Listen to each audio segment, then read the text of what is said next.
сейчас находимся в славном граде Днепропетровск, который имеет, между прочим, два берега, левый и правый. Находимся в знатном подъезде, где вырос лучший игрок всех времен и народов. И сейчас мы зайдем к нему домой. Кстати, вот он.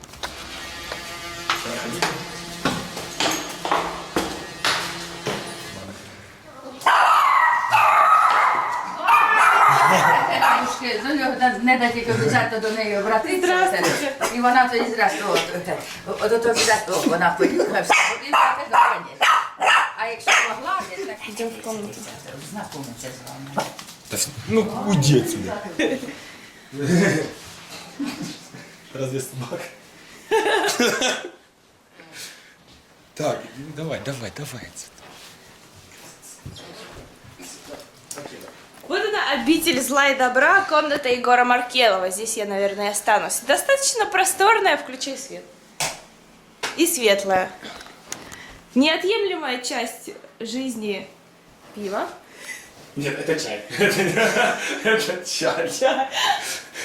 Не попала. Так, рассказывай, что у тебя есть, показывай Короче, свои достопримечательность награды. самая большая. Это воздушный шарик. Так. Он висит здесь с 12 февраля. Мне подарили на день рождения Маня, и он до сих пор чудо просто природы до сих пор висит. Так, ну здесь комод со всяким хламом ненужным абсолютно. Там парочка фотографий.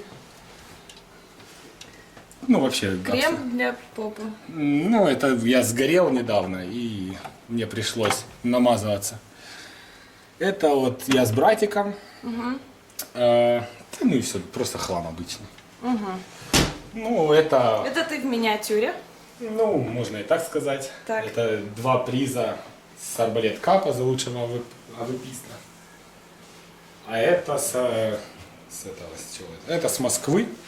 Тоже за лучшего снайпера на Стихлапса. Здесь кучу... Это все мои медали. Тут все. Тут и вот Extreme Masters, и ВЦГ золото.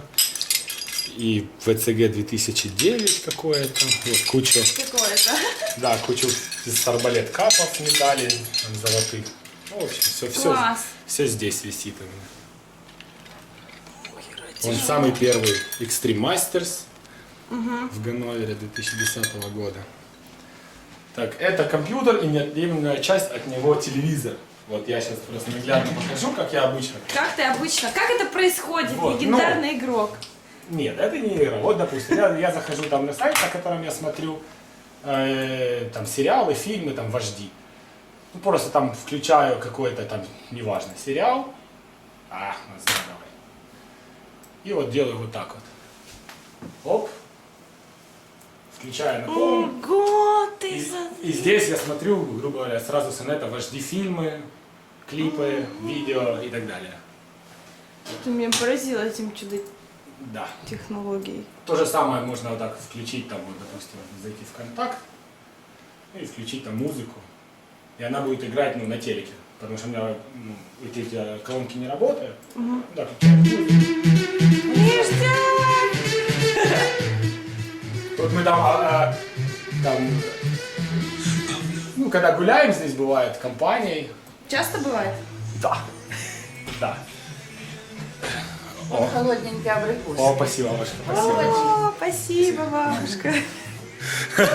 Бабушка мне золото. Так. Кстати, я счастливица, потому что буквально в первый час того, как я приехала в Днепропетровск, познакомилась с мамой Егора. Это было так трогательно, она такая няшечка. Да, родня у меня отпад. Так, ну и здесь вот очень прикольно, даже нет тут микрофона, мы когда гуляем, просто включаем здесь громко музыку или минусовку, и тут мы устраиваем караоке. Отлично. Отлично, тут еще офигенно там подушки вот так вокруг стены обложить, и мы тут смотрели там кучу матчей этих футбола, тут у нас все проходило, тут рядом и балкон, курилка, здесь выставлено тонны пива. Ну и мы здесь сидим, отдыхаем. Ну давай расскажи уже про свои девайсы. Ну, девайсы, я думаю, все знают мои девайсы. Это все SteelSeries, все оно у меня все стандартное. Вот оно все у меня здесь припарковано. Единственное, что здесь не мое, это вот компьютер. Мой сейчас сломался, и вот я жду, пока мой починят, и я начну стримить, как я и обещал всем, потому что этот комп не потянет. Ну, а так в основном все нормально, все стандартно. То есть обычная мышка Канна, обычный коврик наш, обычный, все обычно. Ладно, пошли дальше. Покажи, где ты кушаешь. Кушаю я здесь, причем буквально здесь. Но, ну еще бывает, я делаю вот так.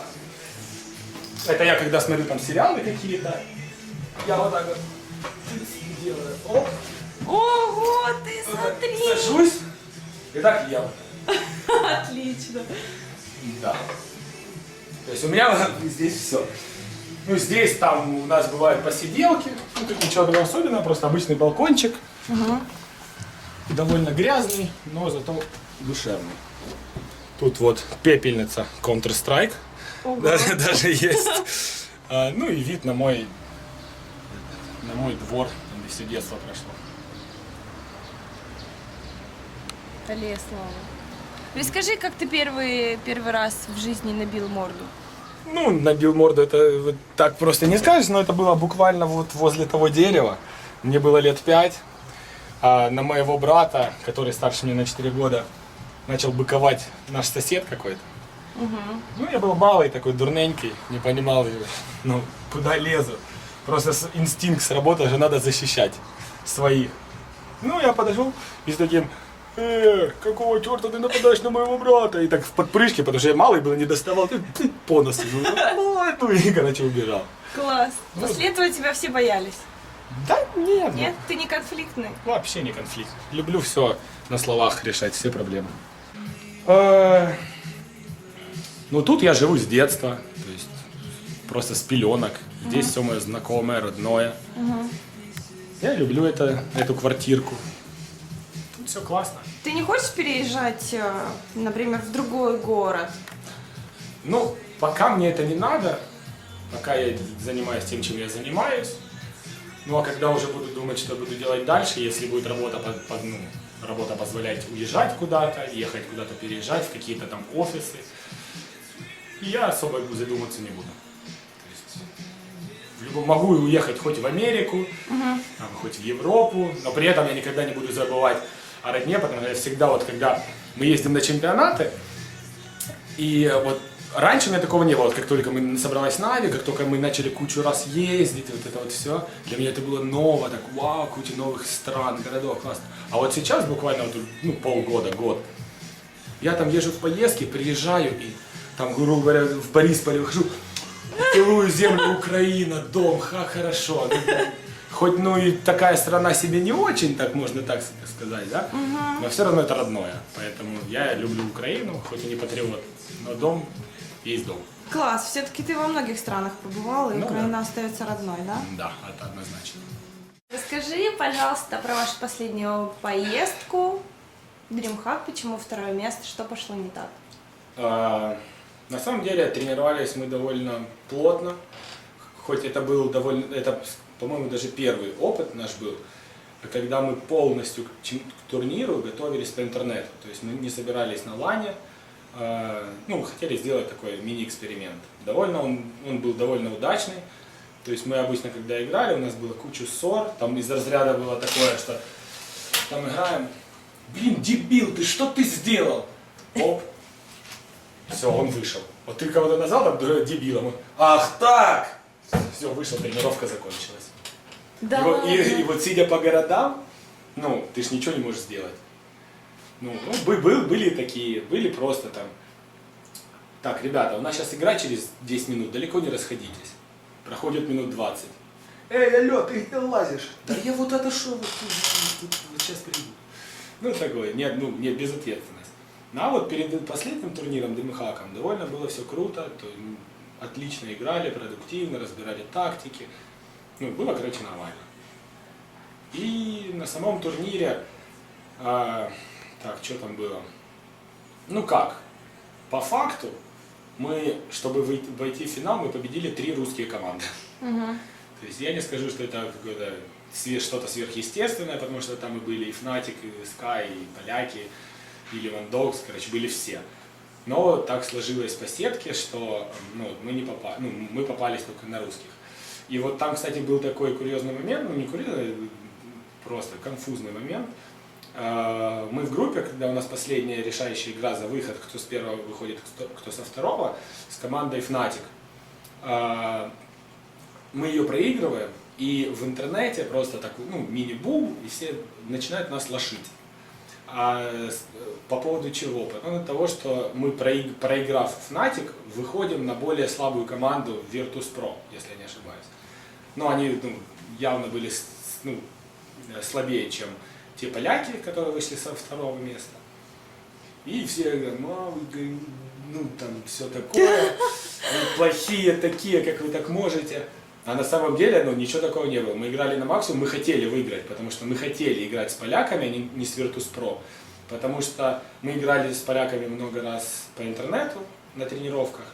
И из 7 карт, которые на турнире, при том, что мы 2 из них черкаем, у нас 4 карты, которые практически 100% мы у них выиграем. То есть там Dust 2, Inferno,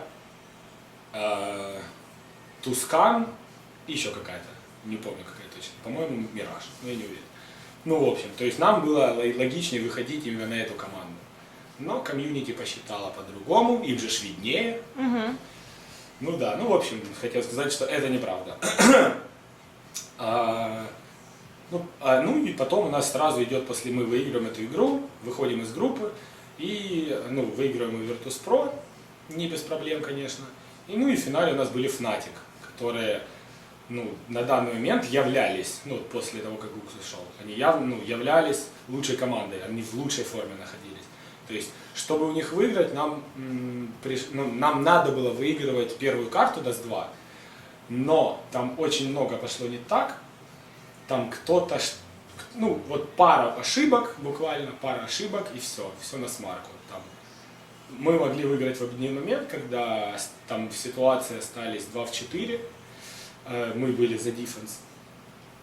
И просто как мискоммуникейшн у нас произошел такой нереальный, мы друг друга не поняли, не договорились, розыгрыш, был ужасный. В итоге мы проигрываем этот раунд. А если бы мы его брали, у них там был бы эко, мы брали бы там еще один, и у нас уже ничья. И мы бы выиграли эту карту. В теории.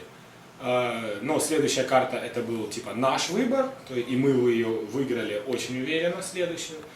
А потом шла третья карта, Мираж, которую они, мало того, что они в лучшей форме находились, игровой, так ко всему прочему, они эту карту еще лучше играли, чем мы. То есть мы ее играли до этого, то есть мы ее тренировали, но мы ни разу не обсуждали никакие тактики. То есть мы просто ее играли. Собственно, из-за этого, из-за недостачи, может, пары дней тренировок, чтобы мы не обсудили эту карту, так все и получилось. Вы же так долго вместе играете, вроде бы не должно быть таких недоразумений.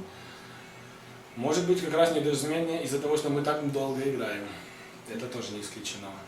Это индивидуально у каждого. Кто-то понимает это, что надо идти на компромиссы, надо засовывать свое я куда поглубже и просто стараться для команды, потому что в первую очередь это работа, как Сеня говорит, приводит сюда, или Серега.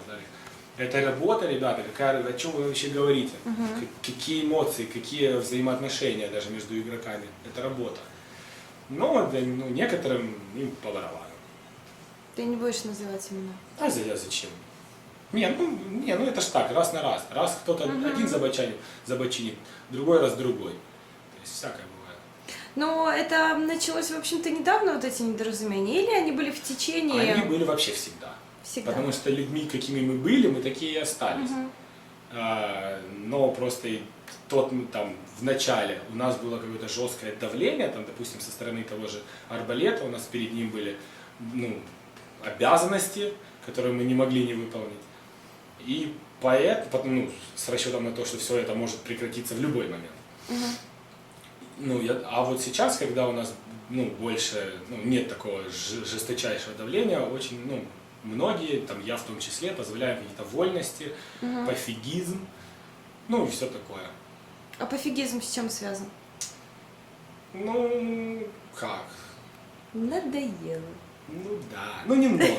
Хотя вот перед этим чемпионатом я тренировался с большим удовольствием, то есть мне это даже нравилось. А вот месяц назад, допустим, до чемпионата, я вообще думаю, КС, ой, что это? Нет.